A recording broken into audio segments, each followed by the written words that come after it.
శ్రీమన్నారాయణ. ఈరోజు మనం తిరుప్పావై దివ్య ప్రబంధంలో 7వ పాశ్రంలోకి ప్రవేశిస్తున్నాము. కొంతవరకు కృష్ణ సంశ్లేషణ అనుభవం ఉన్నప్పటికీ ఆ నిద్రమత్తులో లేవలేకపోతున్న ఈ 2వ గోపికను ఆండాళ్ తల్లి తన గోపికల బృందంతో కలిసి తెల్ల తెల్లవారింది అని 3 గుర్తులు చెబుతూ ఈ విధంగా మేలుకొలుపుతున్నారు. కీచు కీచుమని శబ్దంతో భరద్వాజ పక్షులు ఊసులాడటం నీకు వినబడటం లేదా?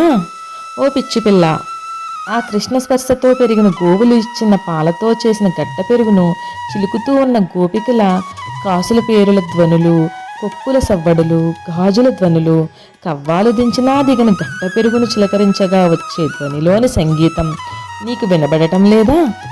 వారి ముడుల నుండి జారిపడిన పువ్వుల సువాసన నీకు రావడం లేదా?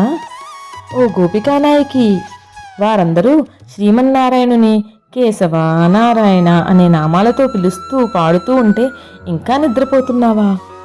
ఓ తేజోవతి, లేచి తలుపులు తెరువు అని ఆండాళ్ తల్లి సముదాయం ఈ 2వ గోపికను మేల్కొలుపుతున్నారు. ఆండాళ్ దివ్య త్రివిడుగలే శరణం.